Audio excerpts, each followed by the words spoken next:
Be careful. You might learn something. Let's go. You are now tuned in to the Factual Opinions Podcast with your hosts. I am Pharaoh. Straight facts.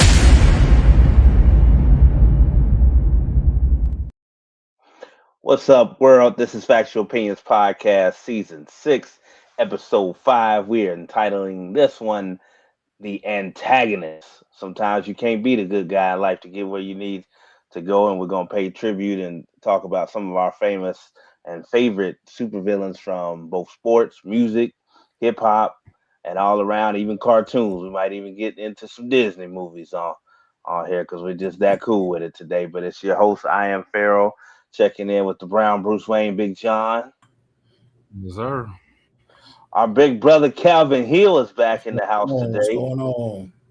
And somewhere, the Cincinnati Metro Athletic Association Conference Coach of the Year from my beloved Schroeder Jaguars, Mr. William Johnson, a.k.a. G-Money, as I call him, is back in the house today. What's going on? Thank you for the introduction, brother. Absolutely. Well, first we had to get that congratulations out, Coach, man. You know. Man, I thank you, man. But, you know, credit go to my assistant coaches as well as the kids, man. It was a team effort. It's a team award.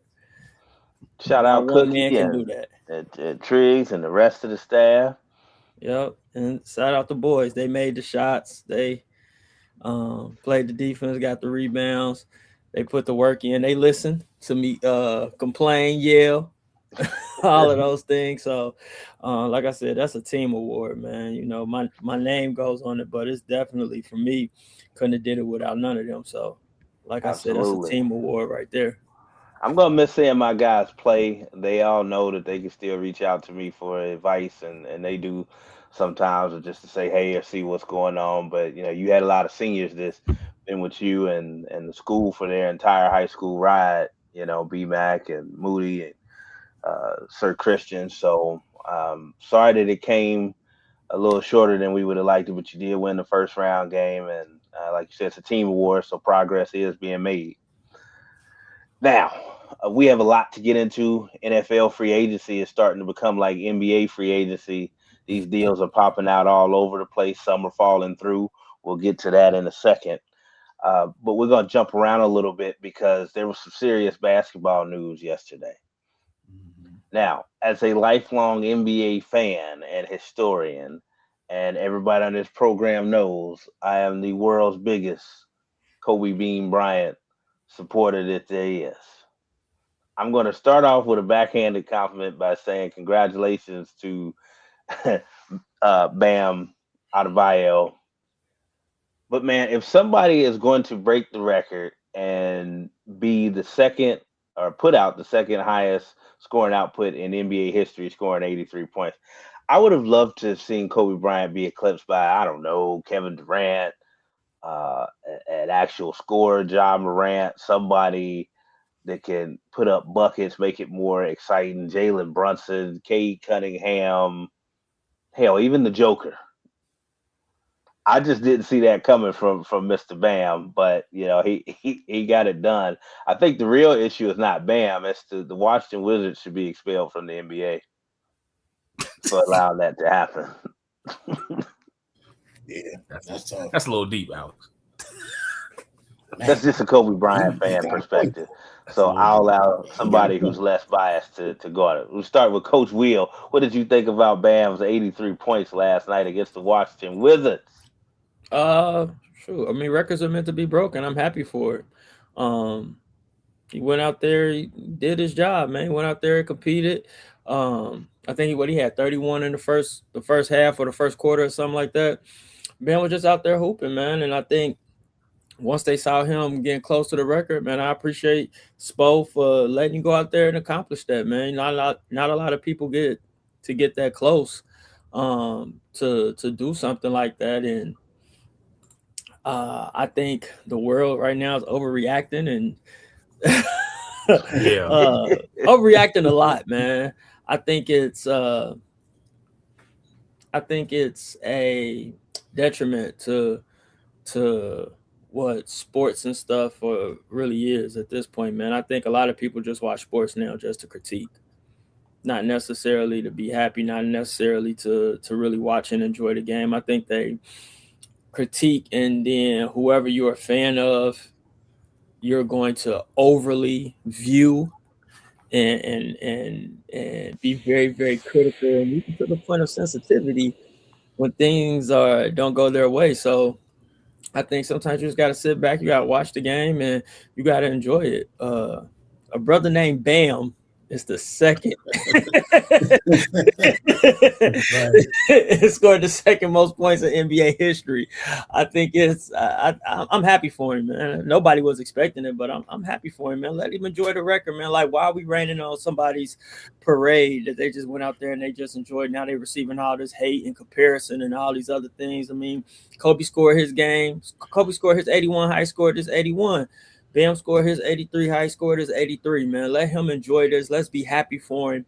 Let's not ruin it because we're Kobe fans. Nobody thinks that Bam is better than Kobe. It doesn't diminish who Kobe Bryant was as a player. I mean, Bam scored more points than Jordan in the game, LeBron, Steph, Larry Bird, Magic Johnson, Karl Malone, all of the greats. That doesn't mean that they're not great. That don't mean that he's better than them. He had a game and he made the most out of it. The coach was rocking with him and wanted him to go and get it. So he went to go get it. Let's be happy.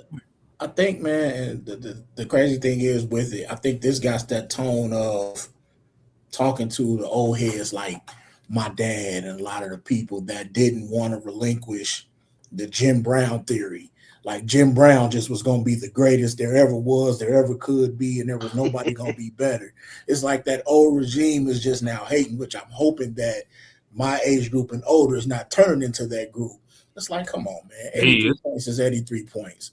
Like, come on. Like, it just because it's old don't make it the best, and just because it's new don't make it bad. Like, let that man have 83 points. There's a lot of people in the league that can't score 13. That can't score 8. That can't score 8. So it's it's messed up. But then it's even worse when you're hearing it from his peers, like your own peers, people that you go to union meetings with and go to different stuff with, like they hate on you because you score 83. Like, come on, man, that ain't cool. It's everything. It's everything y'all said, man, and it's bad when it is your peers, but it goes back to everything. If you're a fan of somebody, that's perfectly fine. I had this conversation with somebody on Facebook earlier. Like, it's the whole thing about when everybody was mad when Emmitt Smith broke Walter Payton's record. You may not like Emmitt Smith. You may not like the team he was on. You may not like that he had the greatest offensive line, but he broke the record. You may have wanted Barry to get it. He didn't get it. The same with baseball. As a fan, I would take Ken Griffey Jr. 600-something home runs over, the leader, Barry Bonds for the PED usage. But that's me. I'm a fan. But I'm not taking away from nothing from Barry Bonds' greatness, nothing that he's done. He got the record for a reason because he's Barry Bonds. But nevertheless, people want to see who they want to see break a record or hold a record. It has nothing to do with none of that. If people love Kobe, they want him to keep that. And the fact that Bam did it, it doesn't matter. It could have been Kevin Durant. You still ain't better than Kobe. You still ain't won without nobody. They still would have found a reason to be mad about something. Well, he's not better than Kobe, but no, I'm obviously being funny when I say that. Like, I'm happy to see sports history anytime that comes about because that's my lane anyway. So the actual feat itself, him scoring 83 points, no, like as a fan. But I was not joking when I said, man, you would expect that from somebody different than Bam Adebayo. Like, I'm sorry, like you lying if you say that you woke up yesterday thinking that he was gonna break the second highest scoring effort in NBA history. But like Will said, he did, and he's out there getting paid too. And it's not like he's a scrub, he's a multi-time all-star and he's earned his spot in the league. I'm just saying you would expect, Olympic. You would expect, somebody that's more known for scoring to break it. But I mean, that means he was balling though, man. He was getting rebounds, he was making his free throws. I looked at how many times he was at the free throw line yesterday. He was just in the zone, and that's what happens sometimes. A lot of times it can be a least likely suspect to, put up a memorable performance like that. And that's what we got. So I did want to bring that up. I just think, go ahead, Will. I just think we we're getting to the point of worship culture because it ain't like what you just said. Like, yeah, I would have thought somebody else would have broke it, but Bam did it. It's like people are dissecting Bam's game and talking crazy and like they're not even celebrating the fact that he put himself in a position. Like, we getting into worship culture where we are out here defending and ready to ride or die for people that we don't even know, that we can't call if it's a crisis. Like, you can be a fan of someone and not let someone else success deter you from that fandom. Like, it's crazy.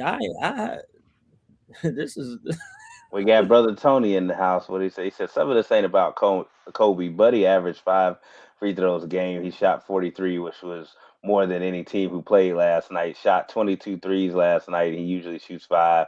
For a guy who barely averages 20, it don't seem right. If it was Luka, nobody would say a thing. 4 guys in the last 6 years have scored 70 or more. If you don't want to foul him, move your feet. He had a night. Move your feet. If you don't want to foul him, move your feet. Don't hit him don't hack him when he shoot. If this was Josh Hart, Brewski in the house. Bam is an Olympian. He's an Olympian. Yeah. He's a multi-time all-star. Like, he's no scrub. The title of our show today is say it again. I'm sorry. The Antagonist.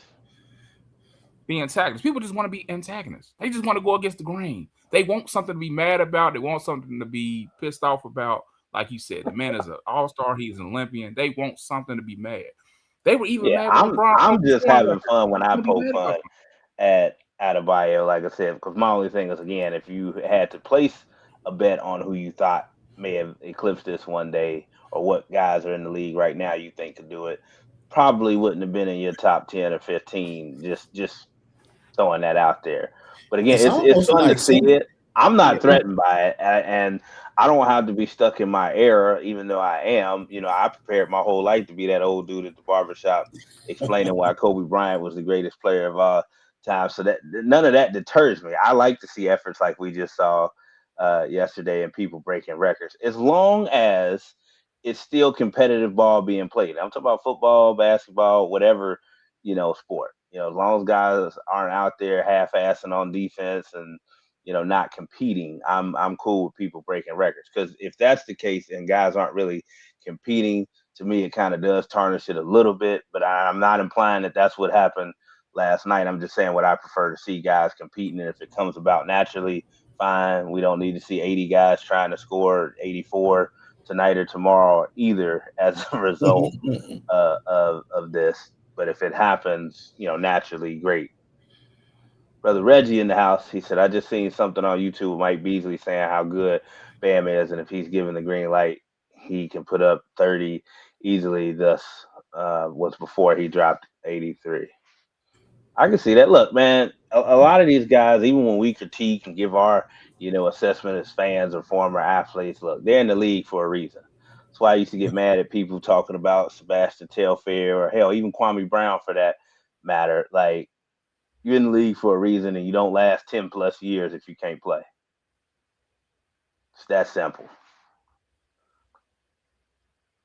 Brucey said, yeah, I would have never thought it would be him. That was my only point. Like, just I agree. Poking fun. Like, I wouldn't have woke up. Luka, yeah, I could see that, or maybe James Harden in the beard reverses time travel and has one of his old efforts, or KD or somebody else like that gets hot. I could certainly see that. Look at Will West, the best Nate. Yeah, Beasley was the only one that ever beat him. Beasley is a hell of a one-on-one player. He don't get enough credit for that. In fact, one of the most entertaining one-on-ones I ever seen was him and Lance Stevenson play one another. Now the game inside of the game was kind of annoying. Basically, when they were fouling. Like, when they were fouling and it just kept getting to that point, did I like that as a fan and as a sports guy? No. But if it was my guy and I'm on the court, we probably going to do the same thing. So I understand it from both sides. Like, you don't want to see the watered down record being broken per se, that I keep hearing a lot of people saying. But at the same time, if I'm on the court, that's my guy. We're going to try to push and do whatever we can to try to make sure he scored enough points or the more points he possibly can in his night. Because, I mean, to be honest, I'm not knocking him as a basketball player. Do I think Bam Adebayo is a Hall of Famer? At this point, no. So this may be the highlight of his whole career per se. He may not win a ring. He may not. So this is like one of those nights, man, he can hang up to say he was one of the top scorers ever in NBA history. And he probably have to hang his hat on that because this may be the ceiling for him. I forgot which one of y'all just said it, but he had a night. This was his night. And he's going to be able to tell his kids and grandkids about this story and maybe for a long time be able to say, look, Pops was the second highest scorer for a single night in NBA history in a game. Can't take that from it, Or like Brother Reggie said, records are meant to be broken. A lot of them won't be, but we should be blessed that we are seeing some in our time be broken. I know a lot of people said that Kareem's record was never going to be broken, and we saw the King, LBJ, break it for sure. We might as well stay on basketball because we got a lot of football to talk with free agency and the draft coming up, and our beloved Bengals actually getting started early in free agency this year. But we might as well stay in basketball. I kind of like what's happening right now because I purposely didn't talk about the NBA a lot this year because, in my opinion, there wasn't a lot to talk about this year, and ratings had been down. And they're trying to find ways to make the All-Star game competitive, make guys play early in the season. Now they're coming up with more rules to stop and prevent tanking going into next year. We'll see how that works out in this whole load management concept. But all of a sudden, we have a serious race in the Eastern Conference. I think Jayson Tatum threw a wrench in a few teams' outlook when he came back unexpectedly. What was it, 10 months after tearing his Achilles? And he looks good, too. He struggled a little bit that first game, but you also have to give shout out to the Boston Celtics for their record without him this year. They didn't come into the season and say, oh, we're without our star player and hang their heads. They're number 2 in the East right now. Detroit is number 1. My beloved New York Knicks are number 3. Who's number 4? Is it Cleveland? Does anybody know? Off the top of my head, no. I can look it up real quick. Keep going. But yeah, so with Jayson Tatum coming back, the question I have for everybody is, does this make Nate Celtics the favorite in the East with Jayson Tatum coming back now? Hold on real quick. Detroit, Boston, New York, Cleveland. Yes. So that's the top 4. Cleveland is number 4. Yeah, because of experience, and they've won, and they have the experience of winning together. We don't know what Detroit is going to do. Cade Cunningham is playing out of his mind, but it's still Detroit, and stuff happens there. He said, "This is Detroit," in case you forgot. So, the Four Brothers reference. So, we don't know what's going to happen, what Detroit team is going to show up, or if Cade Cunningham is ready. We know he's ready to play because he's been balling, but is he ready to play when the playoffs get here? So, well, Reggie just mentioned he thought it took 2 years. A lot of times it does for a guy to feel normal. I still don't think he's 100%, but it shows you how far sports medicine, has come to even get him back in a position where he can return this early. He's not elevating a lot. You saw him get hung on that dunk. That he tried, wasn't able to get up as high. But no, I think he's doing a tremendous job to get back as quickly as he could. We got Brother Cam in the house. He said, no, talk about UC blowing an 8-point lead in the last 2 minutes of regulation. That was BS, and I need West fired before the plane lands.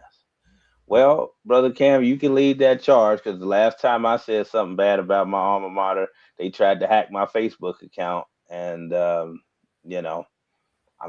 just gonna stay silent, and the record indicates where we're at right now with UC basketball. I listen. They my alma mater. I'm a homer. When it comes to that, them guys in Clifton, man, that is disgusting, man. Like that is disgusting. Like it has to be. Somebody got to get fired up, get a lot of fire under somebody, man, because this perennial non-NCAA tournament pushes is just not common. around here. And if they act like it is, somebody's not being honest with It is themselves. for this generation, Cal, not us, not what I we mean, grew up watching. listen, I understand that, but now YouTube and there are ways to get your history lesson. And for them kids to go to Clifton or go to UC for basketball, especially to not know the history of this program and to continue to have it be the way it is, man, that's disappointing, man. That's disheartening, and there's no really way to put it. Like, it keeps being the same thing over and over and over. How long does it take to implement your plan as a coach? Or Well, he maybe you're just certainly not got good of a coach. more of a rope than certain coaches get at what you would consider blue blood programs, are right on the cusp of being one. This is year 5, no NCAA tournament appearances. You've switched to the Big 12 conference. You got the Jordan Brand uniforms back. You've actually had some high profile recruits, some 4 and 5 stars there. Yeah, I would expect to see better results. Like I said, I'm not going to go too deep into it because some of my Bearcat brethren who I've even had on this show, they're going on the anti-negative Nancy campaign. So I'm going to be nice, even though I'm usually not, and just let things fall where they may. And if other people want to comment on it, fine. But apparently I'm not allowed to say nothing about UC basketball. Maybe I should bring Tony Bobbitt back on here because he'll say everything that I would want to say. Actually, we should be having another former UC legend on here next week and can get his opinions on where things stand or what he would like to see happen. So I feel you, Cam. It was tough. The only way UC was going to get to the tournament was by winning the Big 12 conference tournament, which I didn't expect them to do. So maybe that's why I'm not as devastated by it. I kind of disagree. I think they win 2 more games, they might get an opportunity to make the tournament, even if they didn't win the Big 12. Because I'm telling you, since January, they got one of the most impressive resumes in the NCAA. But yeah, that loss today. I think they just looked past them. I think they looked past them. I think they got comfortable, and that happens. And was that the case but they put themselves in the hole. Was that the case when we lost to Eastern Michigan earlier this year too? I think at the beginning of the season they were a bad team. I think they were a bad team. I think they were trying to figure it out, but you don't beat that many ranked opponents in the second half of the season, and in most of those games they were convincing, like they did, and not be a good team. I just think at the beginning of the year they just wasn't a good team. They wasn't gelling. They wasn't mixing. Whatever the coach was saying, it wasn't resonating with the boys. But it eventually turned around. They eventually got better. They eventually they gave themselves a fighting chance to make the tournament. So and Jizzle was out for a while. He was out early in the beginning of the season. So. Jizzle was off the team at the beginning of the season. He was off the team. And it's because of that horrific start that Will just mentioned why he was allowed back on the team. I know Wes said some things like, "Oh, well, he did everything we needed to do." That's not why you brought him back. Let's be real. Yeah. But I mean, we could look to that, and if the coaching was bad at the beginning, you got to give coaching the credit when things start going the right way as well. Like I always say, I think we give players too much leeway. Like if they playing bad, it's the coach, but when they playing good, it's the players. But reality, we are where we are right now, Will. How do you defend 5 straight years of no NCAA tournament appearances? Whether fans like them or not, you've had high-profile recruits in here like Dan Skillings and other people that have moved on. This team individually still has some good talent with Baba Miller and Jizzle and Day-Days last year. It's not like they don't have talent out on the court, and these are guys that he handpicked. You're absolutely correct. I'm not disagreeing with that. Everything that you're saying, I'm just specifically talking about this year. The past is the past. I'm talking about this year from the beginning to the end. I think they gave themselves a fighting chance. I think this loss, in my opinion, they're an NIT team. Yeah, and not to go back to what Al was talking about, the negative Nancy. I don't want to be that person, but it's really hard not to be the one of the best 68 teams in the country. It used to be, 62, 64? And you mean to tell me you're not even top 68? out of the history. Like y'all not one of the best 68 teams in the nation is just We're crazy for like biased 5 because years straight. there's a whole group. Sorry to cut you off, Cal. There's a whole group of kids that don't know the UC basketball that we grew up watching. What we grew up watching is 15 straight NCAA tournament appearances, number one ranked teams that at the very least were going to be ranked in the top 25 every year, and a realistic run of making a chance of making a run in March. That's what we were accustomed to with UC. We saw Final Fours, we saw Elite Eights, we saw Sweet 16s, we saw first round draft picks, first team All Americans. That's the standard. I don't understand why people think, and this is not being a negative Nancy, why should we lower the standard? Me and John talk about it all the time with our alma mater. We were the first varsity team ever in Schroeder history. We were on teams that went winless at Schroeder. Well, one team that went winless. And when we left, or I left, there's a league championship banner in there that Brother Will gets to see every day practicing in that gym. Why would I lower the standard or expect less? I know times change. I know players are different, but especially if you're part of something or you feel attached to it, even if you're just a fan and you saw what we saw, why would you ever expect and or want the expectation to be lower? Well, so no, you don't lower the standard, but in this day and age, it's hard to build. It's hard to build, man. Every year your team is different. Like every year your team is different. We come from an era where you can build, where you might have been middle of the road the first year, but the second year you got them players coming back. They know the system, this, that, another. Every year it's a different team out there. And I know every school is going through the same thing, so I'm not giving him a pass for any of those things that are taking place, but it's definitely different, man. Like when each and every year you're gonna have a different team. You might have a great player, and then somebody else come and give him $750,000, and now he's gone, and now you got to try to reshuffle or put something else together in order for your team to be successful. It's difficult. But I mean, you know what you signed. But as a coach, you know what you sign up for, so you know this is the landscape. So you have to be able to put something out there on the court, on the field, wherever, in order to produce. My only thing is, it's just different. Big John, we talk about, okay, when is the cutoff point then? Like we talk about coaches at different sports, whether it's with the Bengals coach, whether it's Marvin not getting it done after a while. When is the cutoff point? How many years do you give him before you say, you know what, big dog, this ain't working out? He's already had we cut it off in year what? After year 2 with John Brannon, when everybody realized it wasn't gonna work.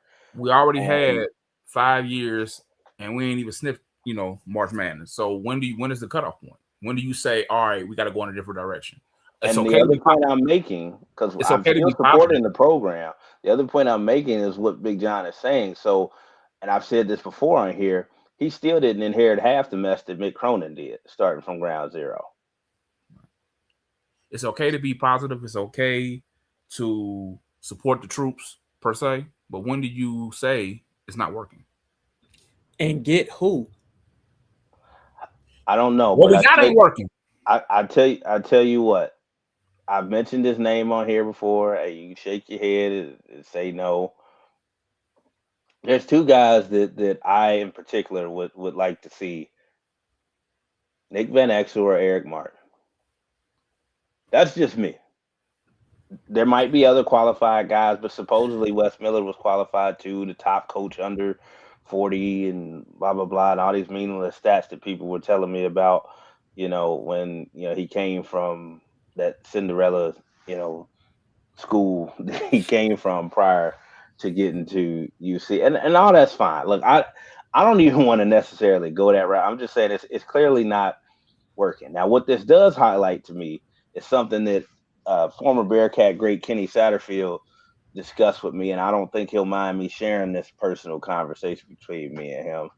I was a lot more optimistic even when Wes first got there. A lot of guys around the program, and I won't mention other guys' names, told me that this guy can coach, give him a chance. And I did for about the first, 3.5, 4 years. But I'm looking at it now, as Kenny said, it's never going to get back to where it was because you had a Hall of Fame coach that won over 300 games at 2 different schools.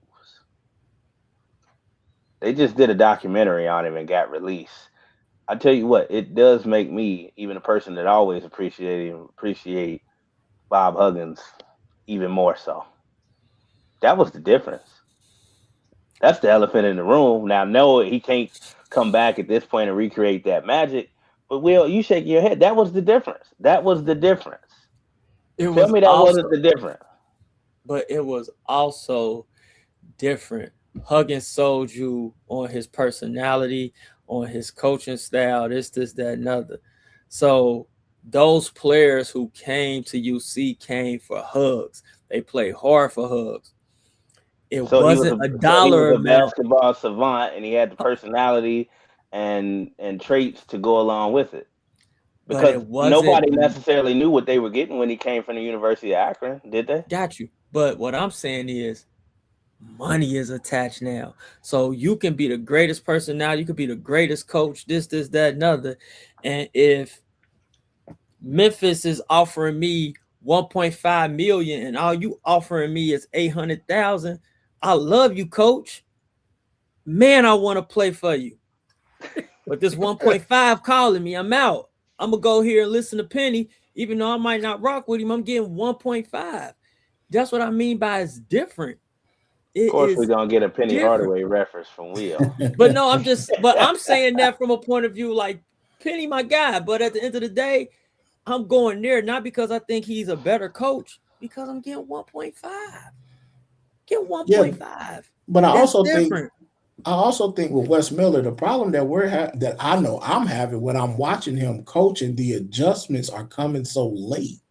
He substitutes late to me. He don't play the full bench. He almost got he plays his 7 guys. He normally has a 10-man rotation. He did it last year, and then he shrunk it down. So it's like the adjustments come late, and then for whatever reason, they can't shoot. They cannot shoot the 3 effectively like any other team that they play against. Man, they be out there letting it ride. Because the shooters are getting 1.5. That's what I got. It's not a good shooting team. Man, they cannot shoot. And as Cam was saying, the biggest problem I had, I remember we were sitting down there watching the Louisville game earlier this year down at Heritage Bank on the river. And you could tell when Louisville was making their comeback in the second half. You could tell. I remember Cam even said it. And UC still had the lead at the time. He said, bro, we're going to lose this game. The lack of adjustments and how many times they have lost second half leads this year is appalling. If we want to get to a specific criticism, because anybody can just sit here talk about, wins and losses or whatever. I'm being specific about some of the issues that I have. And he gets this look on his face where it almost looks like he has no answer, doesn't know what to say or do. And I have a problem with that in his body language as much as I do the actual end result, because that permeates and players see that as well. You know that as a coach, Will.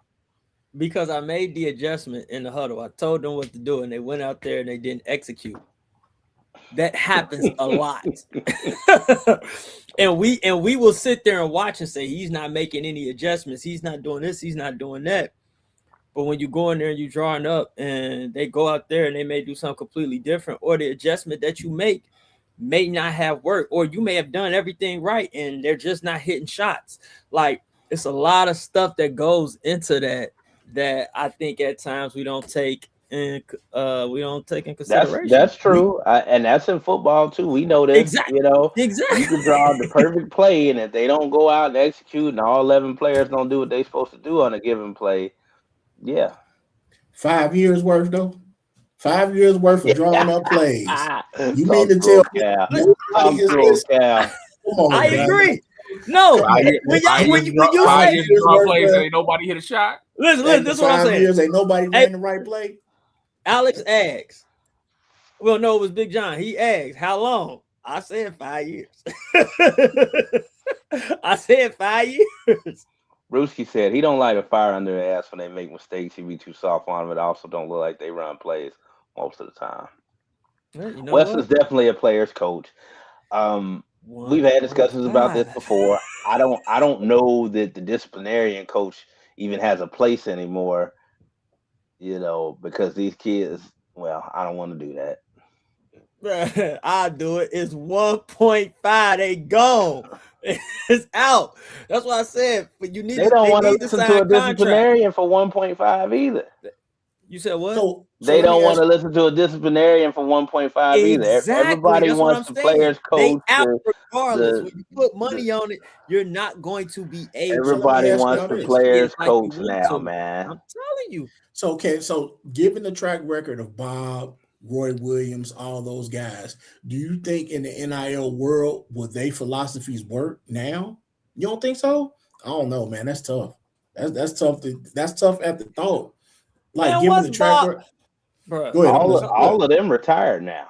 No, I'm And just saying. they got out because they knew it was over. Yeah, I'm just saying. And coach how I want to coach. In the prime of them, you mean to tell me none of their philosophies will work? None. I agree, but I disagree. Back then, they still had a money man. Now it was illegal. Yeah, they still had a money man. So regardless, Roy Williams was still winning at North Carolina, though. But guess what? Guess what, Big John? If I give you this 250 under the table and you don't do what I tell you to do, I'm gonna take it away. So you gotta listen to me regardless. What did they just do to homie at Tennessee, the quarterback? They took his money away because he was talking out of pocket. They sent him to UCLA and he died. So it can happen that way too. Hey, he went to get another bag. It wasn't big though. And some bruises. The 3 or 4 million that he was making. Hold on, John. The 3 or 4 million that he was making at Tennessee, and that 1.5 that instantly turned into 500,000 with California tax. It wasn't worth not it. The same.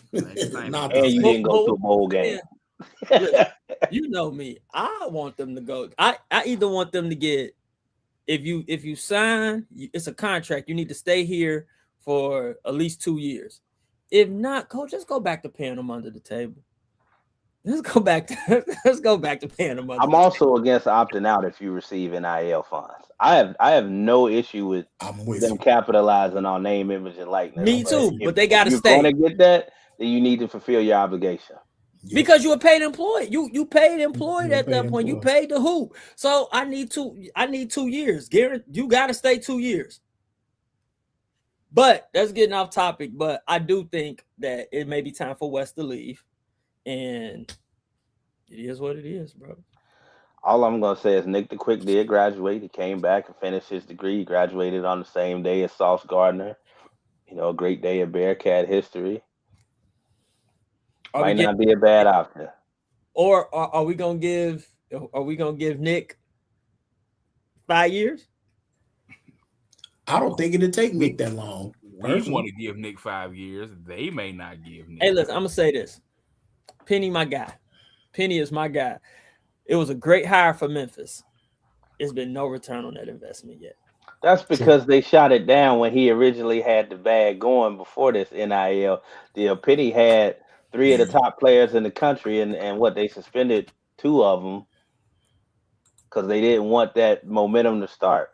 But you're right. Since he hasn't done anything to rebound, all of it's not his fault. What happened to Juwan Howard? He got sick. That didn't work out. You can say what happened to William Johnson at Schroeder. You know what I'm saying? Like, you got coach of the year. You must be doing something. You got coach of the year, brother. You doing something right. But what I'm saying, that's I my told second you stint. what you will, but you won't do it. I'm not. But what I'm saying is, it the may perfect, not always be. I mean, it's what you're saying is correct because Patrick Ewing going to Georgetown, that was bad. And I love that. Say that looked bad. And I love Patrick Ewing.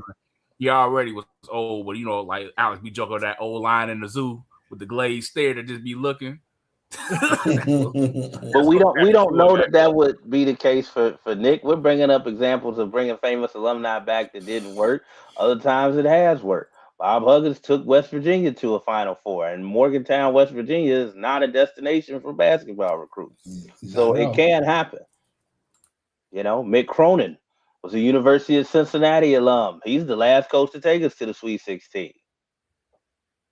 And again, he started with nothing. Skyline even left as a sponsor. Montgomery Inn wasn't the sponsor no more. He had to borrow Connor Barwin to from the football team to play because they didn't have enough bodies or scholarship guys to play. Even though we came up short. And he actually contributed a decent amount too. Yeah, but there's no doubt where the program was versus where it's at. And my question and what I want and hope as most Bearcat supporters is okay, well, how do we fix it? As Big John said, how much longer do we give Wes? Because in today's sports landscape, right or wrong, 5 years is considered a long time for no results to be rendered back. It just is. I know we live in a microwave, society, but we haven't got the return that we expected. So I do think it's time to pull the plug. We got brother Kurt in the house. He said, "Man, I remember those years. Von scoring 30 a night and losing was tough." Yeah, he talked about some of that when he came on here. We need to have brother Devon back on here, and that's why I respect him so much, man, because he came when there was no reason to come, and he stayed all 4 years and left as the number 2 scorer in program history. So, man, them Adidas hoop years was tough, man.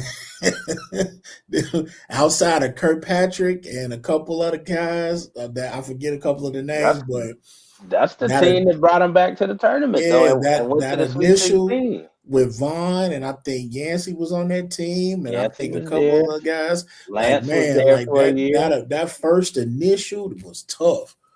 With when Cronin was on Cronin, man, when he took that over, man, that cupboard was bare. Hey, Brewski said it was bad. Brewski said it, not me. Yeah, don't come trying to hack my Facebook account again. Listen, I agree. They can hack me. They ain't gonna they hack me. They just practicing, so I ain't even tripping. But I'm just saying, like whatever. They need to be on the chopping block too.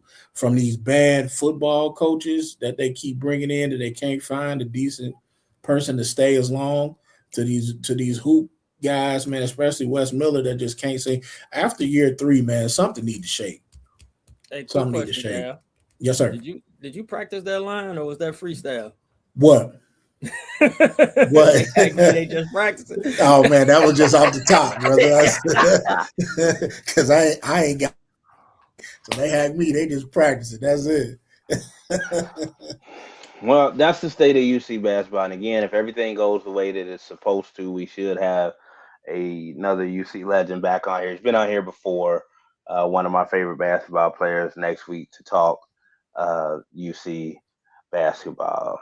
So someone said, if UCLA fire, I won't even finish that. The answer is yes.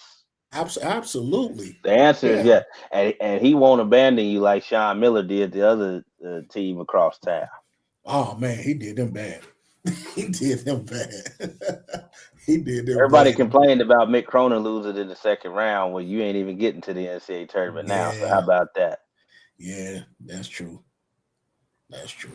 Yeah. So if UCLA was stupid enough to fire him, he would be one of the first calls that I made.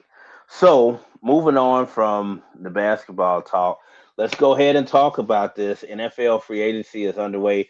The biggest news prior to yesterday, and it still became the biggest headline, was the proposed agreed upon trade between the Ravens and the Raiders, trading all-pro defensive end Maxx Crosby to the Ravens. Everybody thought it was a done deal until he arrived in Baltimore and apparently failed the physical because of the knee that he had surgery on this offseason, and Will saying allegedly. And the Ravens backed out of the trade. Very shortly after that, they signed Trey Hendrickson to a 4-year contract, I believe $160 million. No, it was $140 million, I think. But $60 million I know was guaranteed. It was like 112, wasn't it? Was it 112? I don't know.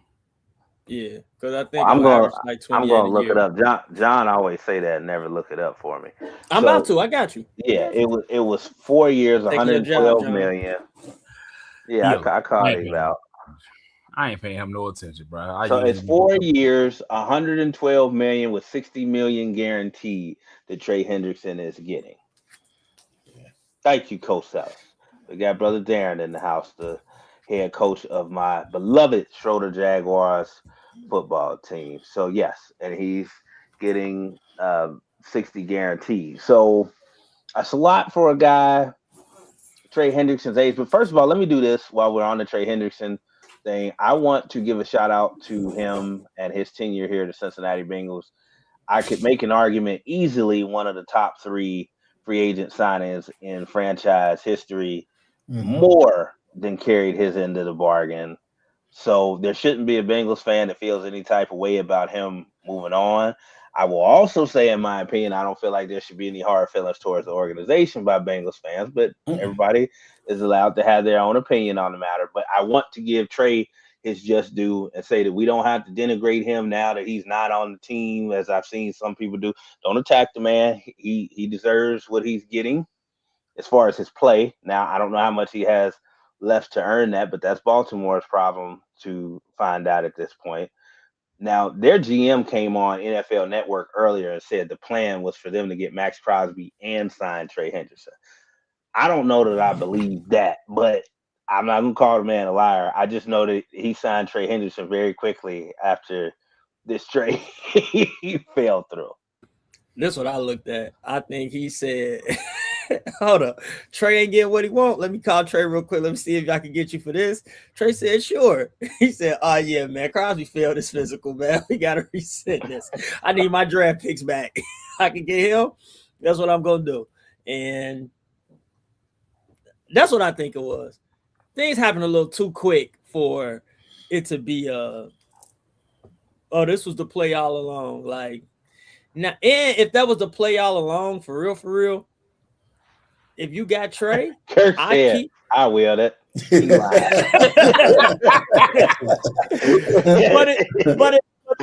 that's the play all along, and in my opinion, if that's what y'all was gonna do, I'm gonna keep Crosby anyway. I'm gonna let him heal, and when he come back, we ready to roll. He gonna be back. Ready to roll, in my opinion. If that was the play. Well, I don't think it was necessarily the play initially, but when they did do the physical, they talked to the doctors. I think they kind of went into it and said, "Yo, how can we keep these picks and get a top guy?" When they figured out a way that they can get out of that deal, they have recanted deals before. It's in Ravens history that they have. So they have done it before. When they looked up and said, wait a minute, we about to give up 2 ones and we can go get another perennial deep. That's after they fucking prodded on his knee. So they really can. So after they talked to the doctors, they did this probably, if it wasn't in the motion, they probably just said, yo, we got a rookie head coach. We got a rookie defensive coordinator. How can we keep these picks and get a top guy? And it worked.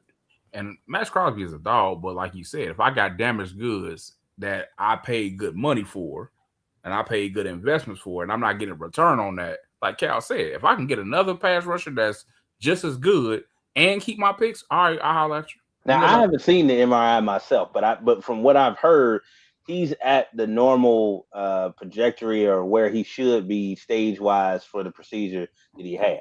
It's not saying that he's going to be, damaged goods going forward. It's just right now when they took the physical, this is where he's at.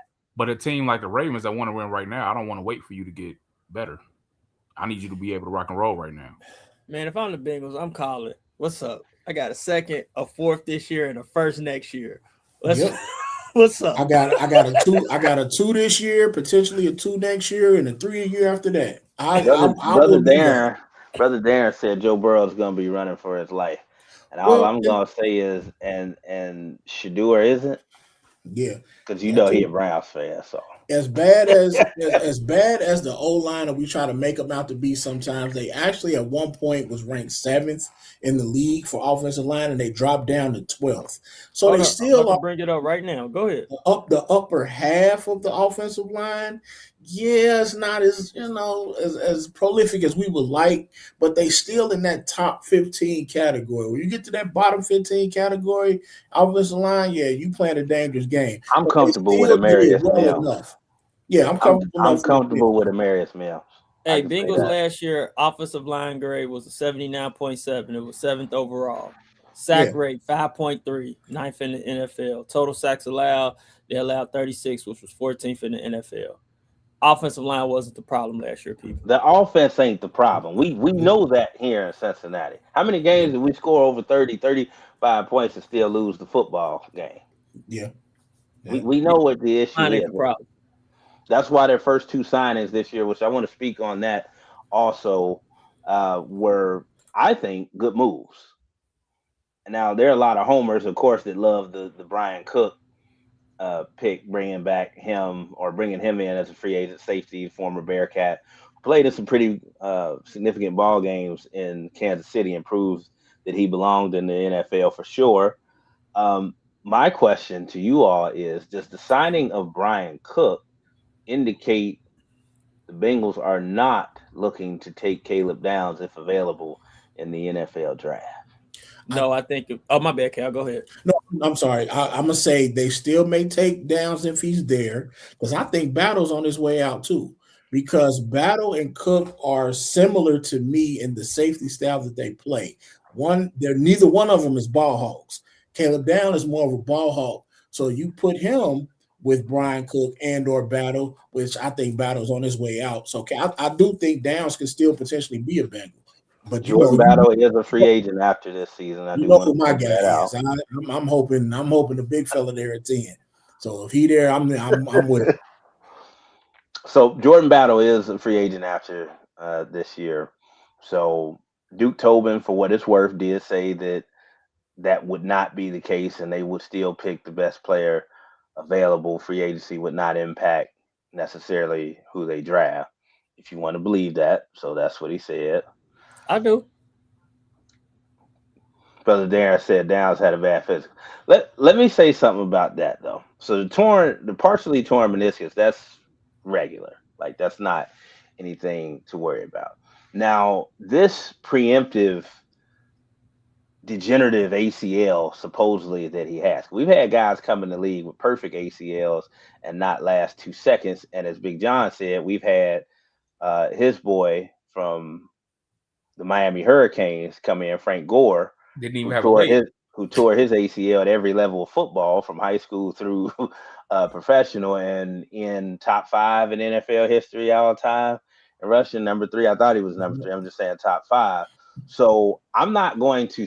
I understand they have to do that, and they have to poke and prod. And shout out to Big Ronnie. I don't know if I tagged him on here, but we had him on here, and he talked about his NFL. I got you, Will. He talked about his NFL combine experience. This is back in '93, and at the old RCA Dome in Indianapolis, how they make you strip butt naked, and they gonna prod and poke, pause, everything. Now, the reason I'm bringing up Big Ronnie's story, because I know he won't mind me sharing this, he was supposed to be a 3rd-round draft pick out of UC. The Buffalo Bills were going to draft him. Bill Polian was going to put him on the same defensive line as Cortez Kennedy and Bruce Smith, and they said, "Big fella, you got a torn ACL." He said, "No, I don't."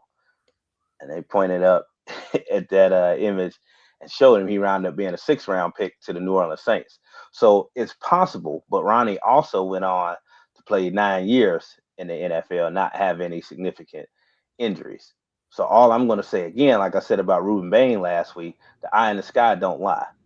Until Caleb Downs misses any significant time or shows you any signs of breaking down, I'm not going to make something exist that don't.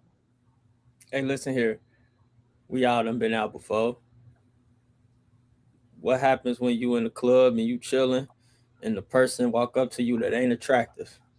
You start making up lies about yourself so you can be unattractive so they can go and talk to somebody else. If I'm projected to go number 2 to the Jets, man, my ACL don't even work for real no more, y'all. My ACL don't work no more. That brings up a good point, though, because this is, and I'm not saying that these doctors are lying or anything, but a lot of this smoke screens happens during the draft time, where there are teams that are trying to get a guy to fall to them that otherwise wouldn't. Any little thing that they can find to put a narrative out there, they do that during drafts. Like, teams are not beyond doing that. And that's all I'm saying about the Caleb Downs thing. Like, don't let a maybe or what if scenario that hasn't happened yet talk you out of drafting arguably one of the top 3 players in the entire draft. Man, yeah, my ACL don't work. I can't even do the pro day.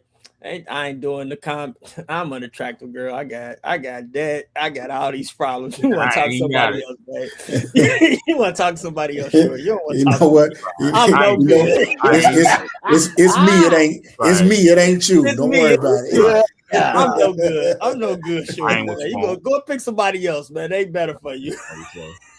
How many years did OBJ play without an ACL in the league? Yeah, a decent amount. It could happen. Yeah. If Caleb Downs fall to 10, the Bengals. The Bengals better pick it. If Downs or Bain is there at 10, the Bengals has got to pick them. Those are my two preferred choices. Yeah. Downs or Bain. But Cal talked about another guy last week. Yes, sir. And I'm starting to become very intrigued with if Sonny Styles is there. You can't teach that size and speed, man, in the middle. Especially with he reminds me of exactly who Cal said, a more athletic version of Brian Simmons. Yep. That's exactly what he looked like to be. He looks like Brian Simmons. You can't teach that size and speed, man. Like, that's a different type ball game. And the bad linebacker play that we had, man, them three positions should be up for grabs the next coming up count, man. If you ain't running and you ain't hitting, you ain't making the right calls, man, you got to sit down because that was just absurd. The back end of the Bengals defense was bad. Tackling was bad. Reads were bad. They didn't get nobody lined up right. 49. I don't know what he was looking at. He had bad angles. 22 had bad angles. Man, that piano cool, nice, ain't it, Brother Juan? Man, I can't. That was just bad football, man. And I thought them letting go of Logan Wilson took out that veteran presence. Just to even get people lined up correctly is one thing. Yeah, but he was checked out mentally, Cal. He was. I don't know. What I'm saying, we can't get him to mentor nobody. That's hard to do. I understand that.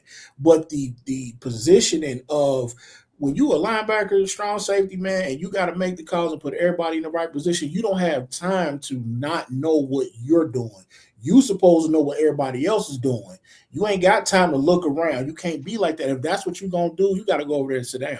And that is why I would 100% be okay with Sonny Styles because he's played three different positions at Ohio State and at a high level. He was originally a safety when he arrived at Ohio State. He's played Mike linebacker and had to call plays and get people lined up, as Cal said. And he's played some Sam. He played some wheel linebacker. And he's been productive at all three levels. And he's got instincts and those other traits. See, we talked about this also. Anybody can look good in the underwear Olympics in the combine and run a nice 40 and go out there and do some of these drills that they practice ad nauseum. But does it translate to on the field? The eye in the sky don't lie. And people like Sonny Styles, Ruben Bain, they can talk about the short arms or whatever. He gets to the quarterback. Period. I think the Bengals, for real, I think they want to draft old boy Sonny from Ohio State. They really hope Downs and Bain are gone. So the good choices for them to pick what they really want. That's what I really think. And then also, okay, I usually don't disagree with you, but you're wrong about Logan Wilson. Logan Wilson was horrible last year. Horrible in Dallas, and that's why they cut him. That's why Dallas cut him. Right. Well, it goes back to what Al said. I'm not going to say he was horrible because I feel he was still banged up from the injury that he never recovered from. But I'm talking about as far as being able to get people lined up. At one point, Logan Wilson had the most interceptions for a linebacker in the season. So I'm not taking nothing away from him. I'm just saying as far as knowing that, okay, we still got this veteran guy in the room.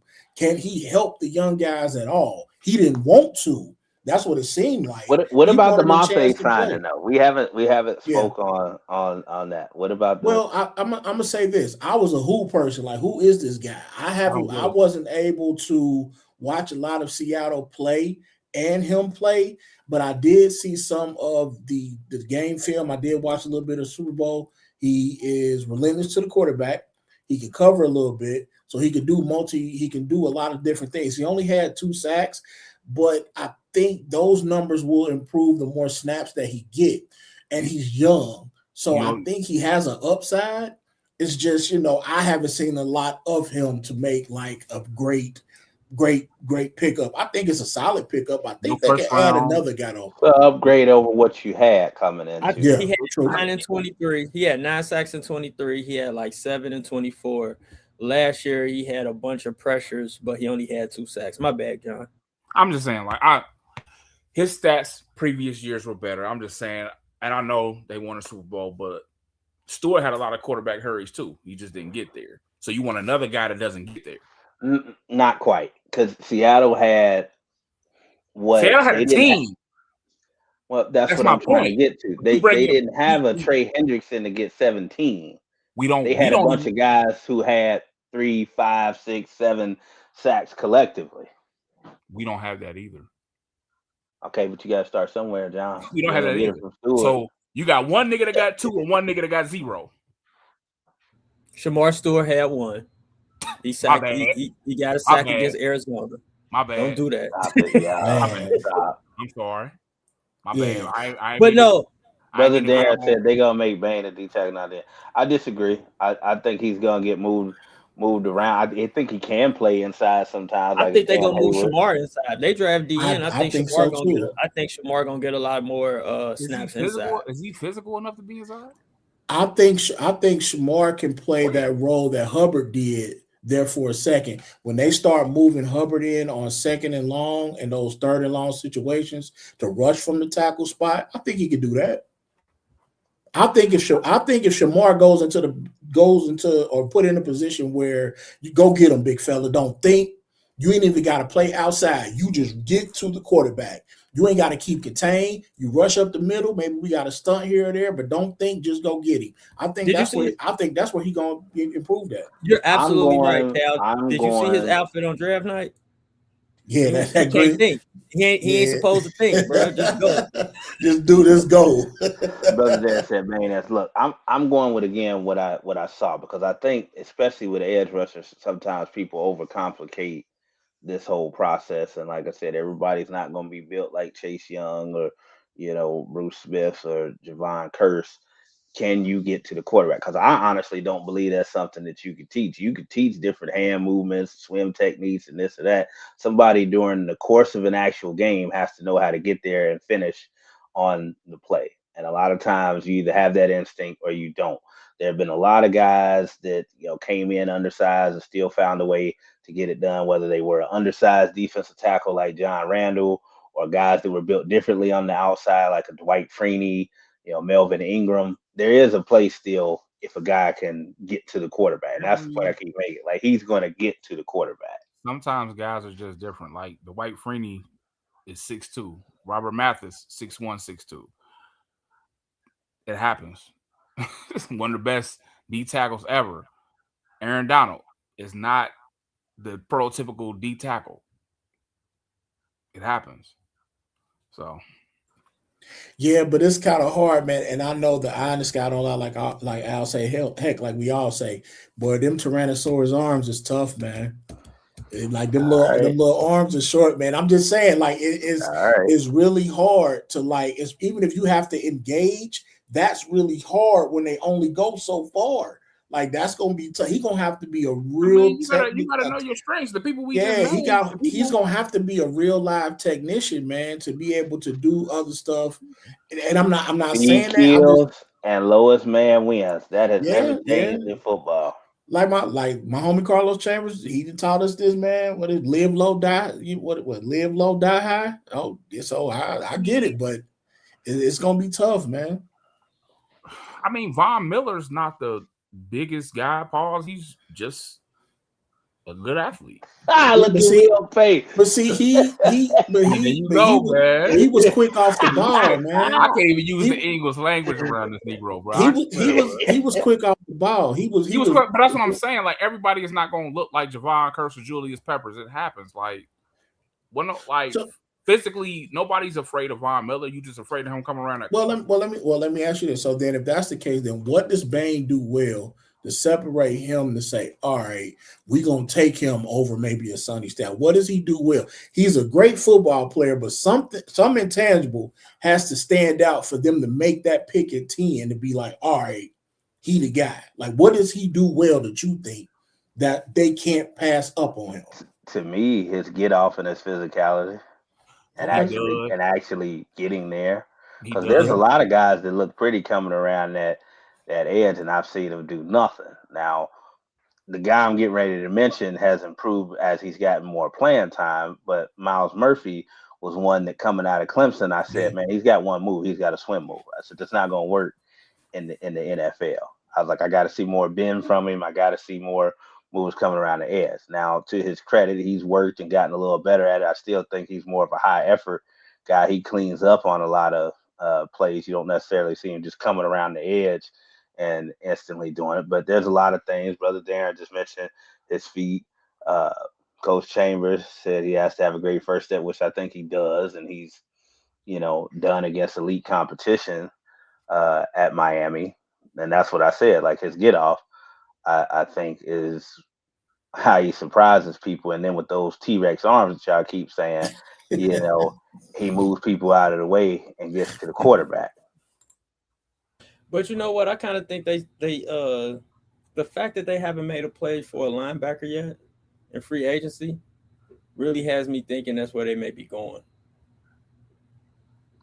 I If just he's there. still don't see If there's he's there. I was just getting ready to say I don't know that there's a guarantee that Styles is going to be there. I mean, because the way he did at the combine, he don't even have to work out at his pro day at Ohio State at this point. What gave me hope though was Washington just signed the linebacker from Kansas City. I can't think of his name. So that kind of takes them off the board maybe to draft him. So it's been a couple pieces that's falling ahead of Cincinnati. Like the Browns bringing in Quincy Williams, their middle linebacker from the Jets. So it's been a lot of pieces that have fallen like, okay, cool. We may not need Sonny. So the Bengals looking real good. And see the thing about making Styles an defensive is we don't have a good history of moving players out of their original position and it working out. I'm talking about specifically out of college right away.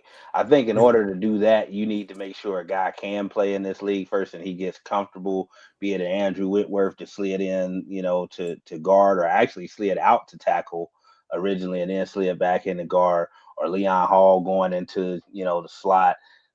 Because I've also seen cases like Jackson Carman where you try to switch a guy to a position that he didn't play and it messes his entire muscle memory and footwork up and everything, and he never becomes the same player because you took him out of his natural position. I think Sonny is a linebacker. We already switched him from safety. I think he's a linebacker first. But the good thing, I think the good thing about Sonny, he's interchangeable. So you can put him at Mike, you can put him at Sam, you can put him at Will, you can potentially blitz him off a safety position. He's one of those guys, he's a Swiss Army knife. So you can put him in different places. And I think that's what the Bengals haven't gotten since Marvin Lewis. They haven't gotten a guy that can play multiple positions. Even if you don't do one thing great, we can still line you up with the fear of what may happen. Sonny Styles is that dude, I believe. I don't disagree. Like I said, Draft Sonny Styles, send Las Vegas a second, a fourth from this year, and a first from next year. Get Maxx Crosby.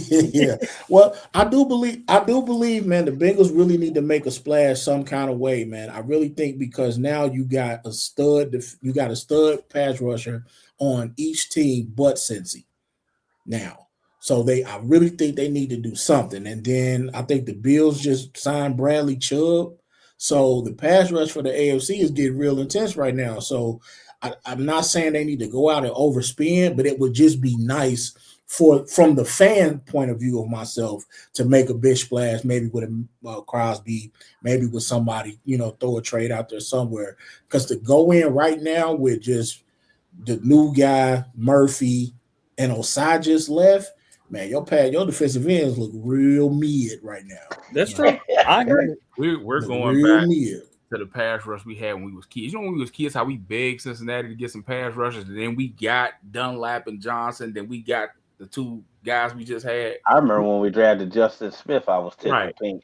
Right. And then Justin Smith ended up being, a 3-4 great defensive 3-4. He still was a good pickup, but we didn't have a pass rush when we were kids. Like then to get Geno and get Johnson and Dunlap and then come and get Henderson and all them, like we reverting Now you talk about Marvin Lewis though, because the guys that you were talking about were not first round draft picks that you just mentioned. I understand that, but that's why we got to do better. Man. Get that. And I'm gonna tell you another sleeper, man. Maybe like a third or second day, man. I like the kid from UC, Golday. Golday, he's 6'4", probably about 240. He was like third in the nation in tackles. He was a Big 12 all selection, and he 6'5". He a European descent. He can run too. So those big middle linebackers, man, that can play, bro. Hey, I'll take them. From the Caucasus Mountains. Hey, you hear me? Hey, that disclaimer was wild. That disclaimer was wild. I gotta keep. This is a family show, man. We gotta keep it. Make sure we trying to make a couple dollars eventually, man. We can't say nothing crazy. I like that though, because we done had some other people on here that would have just said the other word. Right. What'd you say, Will? He said you like you. Hey man, I've had a rather clean record on here, with the exception of a few occasions. You see, ain't say Anglo-Saxon. You ain't say that. the lighter hues. That sound better. Yeah, I remember Nate said PWI on here when discussing colleges before, and I didn't catch on originally. I said, "What's PW?" Okay. We can't all be blessed like Brother Will. You see, he's repping his alma mater on there. See, Brother Darren. This only thing I had that was okay. Well, yeah, there you go, my brother. And going back to the I know we're gonna move forward, man, but going back to the Trey Henderson thing, I think the emotional part of it wants me to be mad because of where he went, but you can't knock the hustle on that type of money being 31. He earned the right to get that kind of money. I just wish it hadn't been with them in the division. That's the hard part. That's the hard part. Man, I look at Trey different, bro. The reason why, right? The Bengals pay him an increase every year. He should have, if he was going to take this, he should have just took the money that the Bengals gave him left. To me, I just don't think he wanted to be a Bengal no more. That makes sense. No, I just don't think he wanted to be a Bengal no more. And I believe that too. He came here, he did his job. Yeah. We ain't got to say nothing bad about it. Every year is he even going to be on the field by the time we play the Ravens? Oh, he going to find a way, I believe. I believe he's going to find a way to actually be on the field more, especially the contract. Well, he's going to have to be. The Ravens lost a lot in free agency, for real. If you see Trey Henderson do that. Yeah, man, he lost a lot. I don't think you're going to see him do that too much against the Bengals. I mean, I don't think if he's coming the right side with Mims, I'm pretty cool. The left side is, we got to figure that out, man. He's getting a little long in the tooth. But Mims is all right. I like Mims. Brother Darren, what you got to say? Trey Hendrickson, Myles Garrett, T.J. Watt. I don't even know who Burton is. Well, he meant Burrow. Yeah. I mean, it's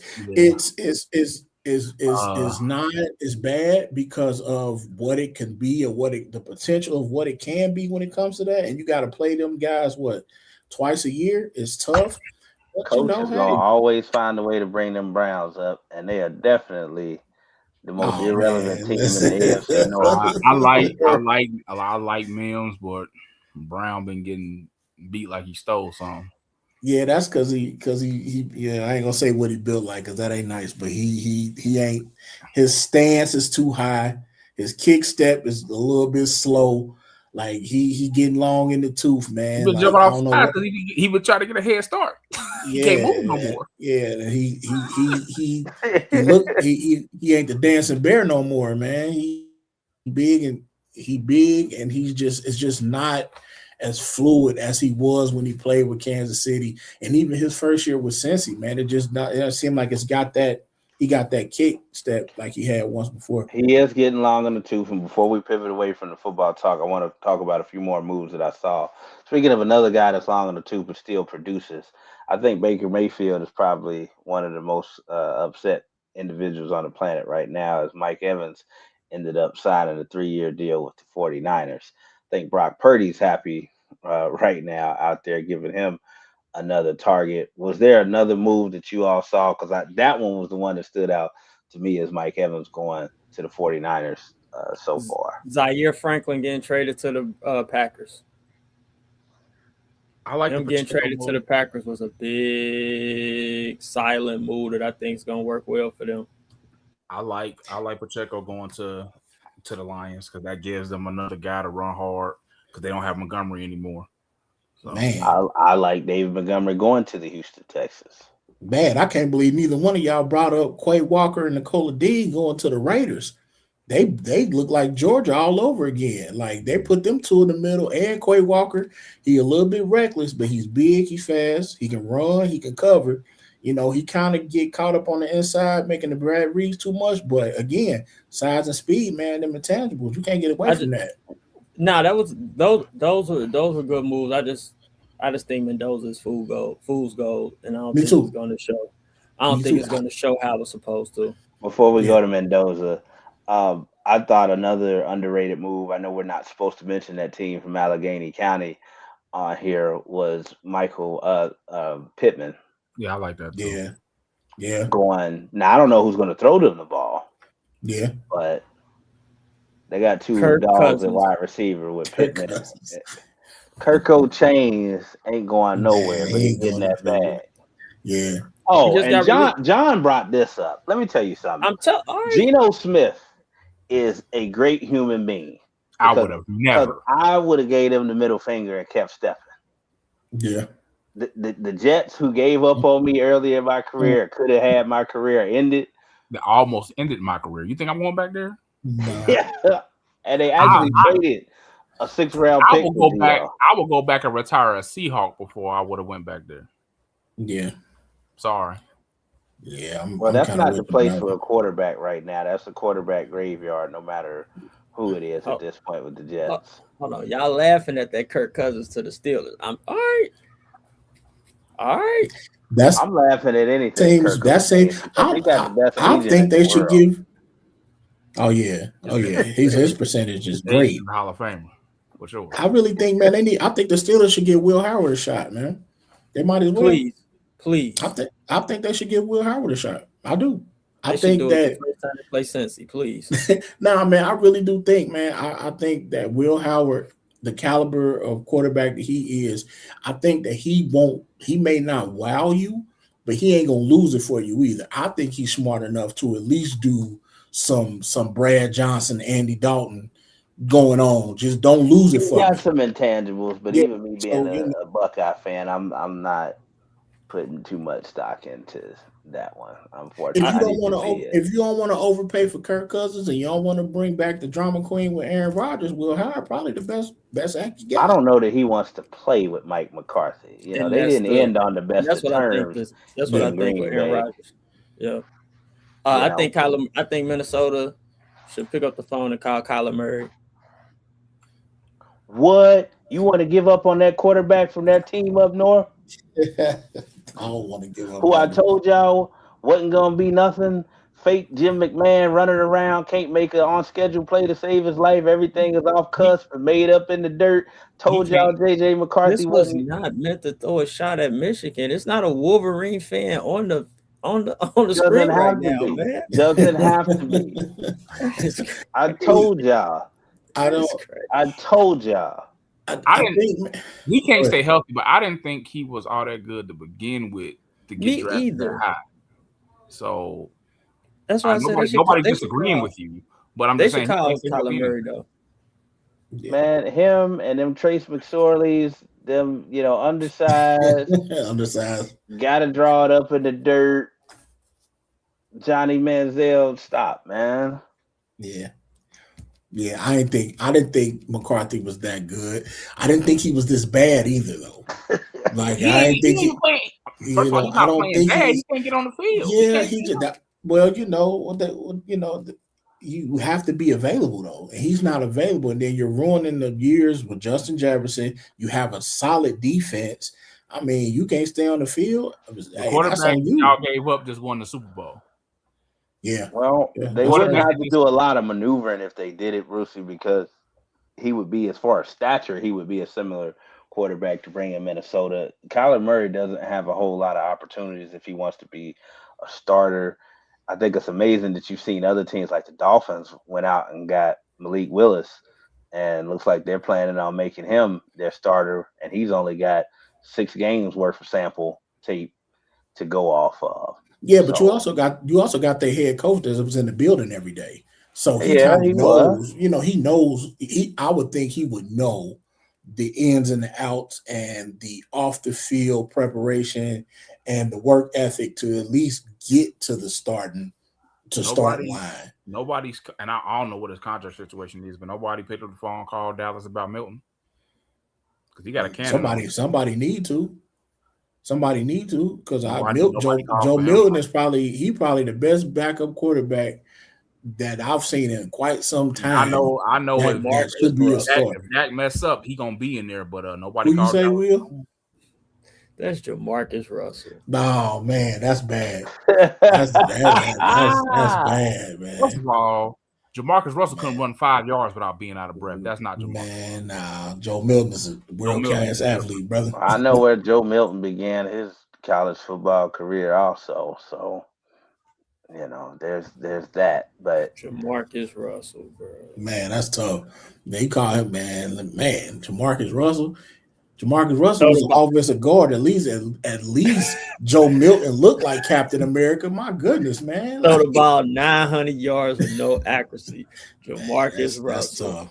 That's tough. I believe Joe Milton's better than that, but I feel like he better than Malik Willis. He better than him. Hey, I listen. That wasn't me. That wasn't me saying Malik Willis was. He is to me.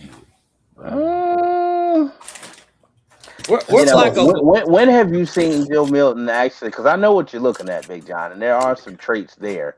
But I've seen him do that against guys that are teaching gym after the final game of the preseason. So Malik Willis went to Liberty. He was doing that to janitors too. I'm confused. I'm not talking about Liberty. I'm talking about him stepping into a regular season game last year and performing against teams that had something to play for.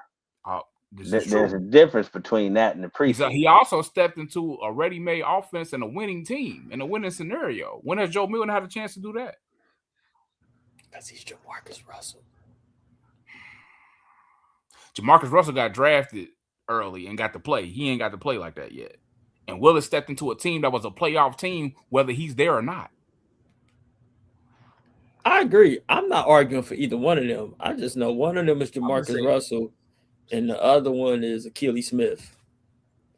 I agree. I agree with Lo said. To Achilles Smith, who never had a chance in hell with what he walked into, regardless. But what Coach Chambers just said, man, you put him with Sean why McVay. Are you over there sighing? Man, you put him with Sean McVay. You put him with Shanahan, man. He's the quarterback. I think he's better than Brock Purdy. I think he can do more than what Brock Purdy wasn't even a bad football player at Iowa State. But what I'm saying is, you take away them 5-yard ends and a couple of them slants. Joe Milton can do that with his eyes closed, I believe. More importantly, who are the Bengals going to get to be the backup quarterback to Joe Burrow? Because your boy is gone. T's favorite player. Oh, Brownie, he went to Tampa. Yeah. Bring back Flacco. Flacco want to start or move on with his life. Where you gonna start at? Well, they had said. Well, I have read that if he didn't get a chance to start, he wouldn't mind coming back. Leave Cam Ward alone. And if Phillip Rivers can get off the couch and drink his 6-packs and come back, there's a place for Joe Flacco still in the NFL for what I saw. Nah, that's a fact. No, I do. I think Joe Flacco gonna go out there, see if anybody gonna allow him to come in and be a starter. If not, I think he resigns with the Bengals as a backup. Or you bring back my guy. Who? Andy. Andy is not coming back. He may not come back, but he asked who. Like, I mean, he a journeyman already. Why not? I would. You didn't. The red rifle You didn't is still expect getting Flacco to the be a NFL Bengal. check, no matter what people got to say about it. You didn't. Yeah, but you no- get that fair check. I would come back here though. Nobody expected Flacco to be a Bengal. I know I didn't at all. So anything. And I ain't expecting to play that good either. So not like he did at all. We could trade for Will's favorite player of all time, son, and make him the backup. all right, y'all. I'm we ain't about to do this, bro. So moving on from the football talk, one of the things that Big John had brought up that I wanted to end the show with, especially since we call this show the Antagonist, because sometimes the bad guy does win, or sometimes the villain wins. I asked you guys to start thinking about your favorite villains of all time. We'll go through a number of different categories, but I want to start off in movies. It could be sports movies or just movies in general. Who, if you had to pick that one bad guy character portrayal, did it for you? We'll start with you, Cal. As far as movie role, Yeah. Man. So I wanted to go dark at first, and I wanted to actually bring some coolness and some funny to it, man. Man, when Big Boy played Marcus on ATL, man, that was the coolest villain in the world, man. I ain't never seen a bad guy that cool in any movie. He just made it seem, where you been, boy? Where you been? Ain't seen you in a while. Slap me with some money. Man, like that had to be the coolest villain, man. Like, and it was just like, all right, ain't no problem with being a bad guy. So that was just a way that I went, because the dark villain is always, that's common. I'm cool with that. But when he was the villain of ATL, bro, that was funny. Say, man, what I tell you? What I tell you? It's grown man business. Big John, movie bad guy. I'm gonna go with Joker, but I'm gonna go with the Heath Ledger Joker, man. That boy was on some other stuff, and the stuff he was saying about society, man, was kind of true. Especially at the end when he thought everything was gonna blow up, because somebody would have pushed that button. If that was real life, somebody would have pushed the button. Especially in today's time. Somebody would have did it. Oh, they did. They got to go. Somebody would have did it. Yeah, but he played that role so good, man. He freaked himself out. He was crazy. But I got you, yeah, Brother Will. Movie portrayal. I don't know who could be my favorite villain, man. It's tough, man. If I had, it's tough. I don't know. I don't know if he would be considered a villain, but it's probably G Money. It's probably G Money. G Money was the villain. G Money wasn't even the villain, was he? I remember when Will first started being a personal trainer, and he said his goal was to get in shape enough so he could go out there and play basketball like G Money and Nino with the slacks and the dress. That's the greatest scene in movie history, bro. They was playing real life basketball and with no shirt, slacks. I'm starting to be privy to Joe Pesci's role as Tommy on Goodfellas. Like, what am I, a clown? Do I amuse you?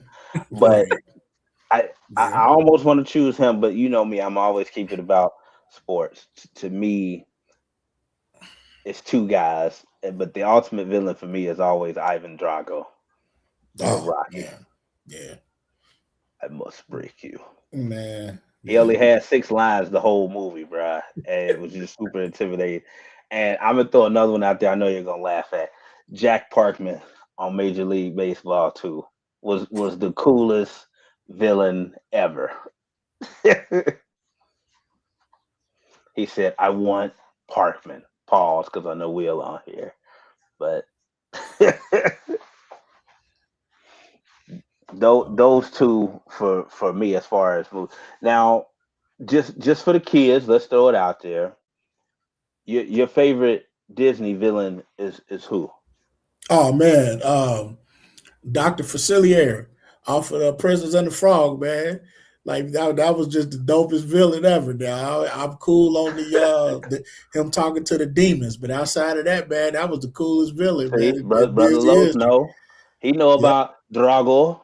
Yeah, he killed a man in the fight. They go to He jail. said- Absolutely, and got Say another Drago. fight. Yeah. A demonstration, please. Right. Yeah, man. But yeah, the Shadow Man off of The Princess and the Frog, man. That was my favorite Disney villain. I think I know who John gonna say, but let's ask you, John. Your favorite Disney villain is who? First of all, the person I'm about to name is a menace. First of all, it's Scar from The Lion King. You kill your brother, Yeah, try to kill your nephew, try to hit your brother's wife, take over his whole kingdom and bring it to ruins. Scar had one of the most underrated lines of the movie. Right. And that's your favorite? That's wild. Man. First of all, anybody. Hey, let me. He said, if said, that's the perfect definition of a villain, what more can he do? He said, "Hey, Uncle Scar, when I'm king, what did that make you?" A A monkey's uncle. Hey, Bro, let me tell Big John this. You ever think about killing me, get it out your head right now. First of all, you already said somebody gonna be practicing. You ain't got nothing I want. I ain't got nothing you want, but I ain't going. I'm letting you know this right now. I got a couple dollars. I don't want that on my conscience, but nevertheless, Scar was a menace. Like, you do all of that in a Disney movie and let kids see it? Like, come on, bro. Brother like, Will, was that yours, or you got another Disney villain? Nah, that wasn't mine, but his running buddies, the hyenas. Not Ed. Well, we was at Schroeder. We was all Eds and all the hyenas. It might be the hyenas would be mine. He said we did all that for this? For this? Right. It's not funny, Ed. I was thinking about saying Captain Hook because he was so smooth in Peter Pan, but actually I'm going to go with the wild card and I'm going to say Cruella de Vil. Pause on Cruella. Captain Hook. Pause. Oh my God. Only you. Oh bro. My goodness, man. Only you. Oh. Only Brother Will. Man. Oh, bro. So who in our preferred genre of hip hop music, real life, who's your favorite villain? Man, let's see. The easiest one is 50.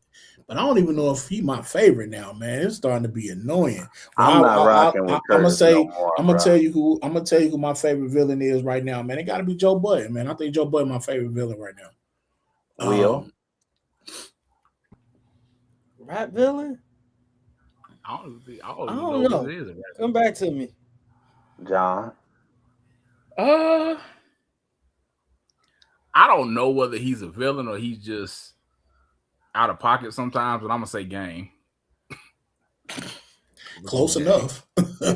Because sometimes I know in some movies or some particular genres, sometimes the villain has just cause for what he's doing, but sometimes Game has just cause, but sometimes he like chaos. He just want to do whatever you want to do and say whatever you want to say. Okay.